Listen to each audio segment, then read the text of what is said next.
నిదరే రాదు రాత్రంతా కలలో నేసే నాకు వినగలవంటే తమాషగా ఒకటి చెప్పనా ఇంద్రధనసు కింద కూర్చుని మాట్లాడుదాం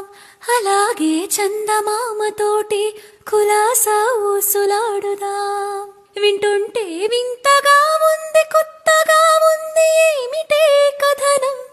పొరపాటు కథ కాదు గత జన్మలోన జాజి పూల సువాసనేమో ప్రతిదినం నీ దర్శనం ఇక దొరకునా క్షణ క్షణం నీ అర్చనం ఇక జరపనా నిన్ను చూడలేని రోజు నాకు రోజు కాదు ప్రతిదినం నీ దర్శనం ఇక దొరకునా క్షణ క్షణం నీ అర్చనం ఇక జరపనా